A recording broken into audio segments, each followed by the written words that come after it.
देखिए, पहली चीज तो मैं पाकिस्तानी की माइनॉरिटी था, अब नहीं हूँ। देखिए, पाकिस्तान का कोई और काम धंधा है नहीं। ओआईसी एक लॉलीपॉप है, एक झुनझुना है, जो कि कन्वर्टेड मुस्लिम कंट्रीज के रहने वाले मुसलमानों को दिया हुआ है। ओआईसी ने आज तक उखाड़ा क्या है?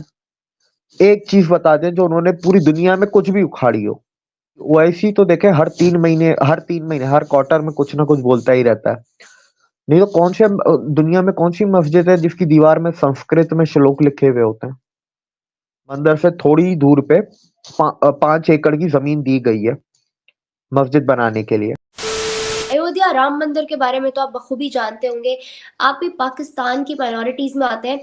इंडिया के अंदर इस चीज को बहुत ज्यादा धूमधाम से सेलिब्रेट किया गया, बहुत ज्यादा इसके चर्चे हुए, मगर पहले पाकिस्तान से इमरान खान भी इस इशू पे बात कर चुके और अब फिर पाकिस्तान इस बात को लेके पहुंचा है ओआईसी में। एक तरह से कंप्लेन की गई है अयोध्या राम मंदिर को लेके कि वहां हमारी बाबरी मस्जिद थी, वो मुस्लिम्स का राइट है, वो ये ज्यादती की है इंडिया वालों ने, और इस तरह के इश्यूज को जो है वहां तक पहुंचाया गया है और ओआईसी भी इसकी तस्दीक करता हुआ दिखाई दे रहा है। आप क्या राय रखते हैं इसके बारे में? पाकिस्तान का कोई और काम धंधा है नहीं। पहली चीज तो ये इंडिया का इंटरनल अफेयर है।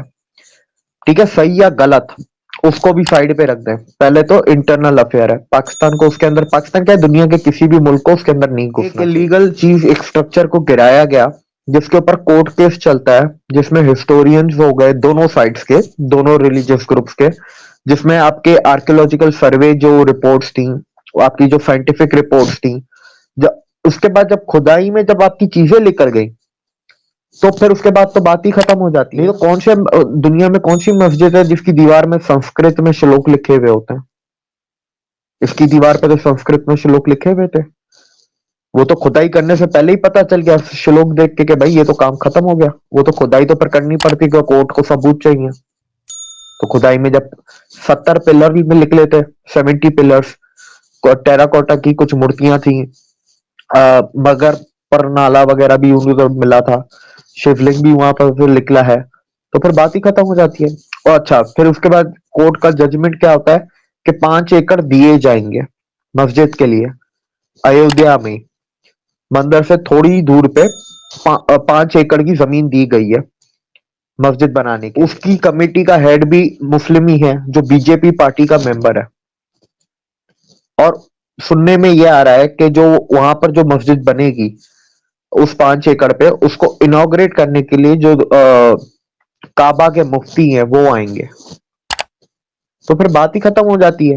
अब बात रही जहां तक ओआईसी की, ओआईसी तो देखे हर 3 महीने हर क्वार्टर में कुछ ना कुछ बोलता ही रहता है, क्योंकि हर क्वार्टर में उनकी मीटिंग होती है। जाहिर सी बात है, खाना वाना खाने आते हैं, बिरयानी वगैरह, तो कुछ तो बोलेंगे, बोले बगैर तो जाएंगे नहीं। तो उनके बोलने से क्या जाता है? कौन आज तक उखाड़ा क्या है? एक चीज बता दें जो उन्होंने पूरी दुनिया में कुछ भी उखाड़ी हो, इंडिया को छोड़ दें। अरब मुल्क हो, अब मुल्कों में कुछ उखाड़ा हो, अफ्रीका में कुछ उखाड़ा हो, कोई काम किया हो, कोई पॉजिटिव काम किया हो, नेगेटिव काम किया हो, कुछ भी नहीं किया, सिर्फ बोला है, बोल बच्चन है बस। और उसके बाद सऊदी अरब वाले, अब जाहिर सी बात है, काबा के जब मुफ्ती आएंगे ओपनिंग के लिए, सऊदी की रॉयल फैमिली एग्री करेगी तभी आएंगे ना। रॉयल फैमिली की इजाजत के बगैर तो वो नहीं आ सकते। रॉयल फैमिली को कोई मसला है नहीं सऊदी अरब के। यूएई में अभी मंदिर ओपनिंग हो गई। यही दो मुल्क हैं जो ओआईसी को चलाते हैं और फंड करते हैं, तो बात ही खत्म हो जाती है। ओआईसी एक लॉलीपॉप है, एक झुनझुना है, जो कि कन्वर्टेड मुस्लिम कंट्रीज के रहने वाले मुसलमानों को दिया हुआ है। वो उसको देख देख के खुश होते हैं, दैट्स इट। नहीं तो कितने 57 मुल्क है, 57 में से कौन कौन बोला है? टर्की बोला है, अजरबैजान बोला है, पाकिस्तान बोला है, और कौन बोला है? कोई भी नहीं, जीरो। और इन तीनों का नेक्सस है, ये पूरी दुनिया को पता है। ये तीनों इंडिया के दुश्मन है, ये भी पूरी दुनिया को पता है। तो जो इंडिया के खिलाफ है तो वो तो हर चीज पे बोलेंगे। नहीं तो 57 में से 3 हटा दे तो आपके बाकी 54 मुल्कों ने कोई नहीं बोला है।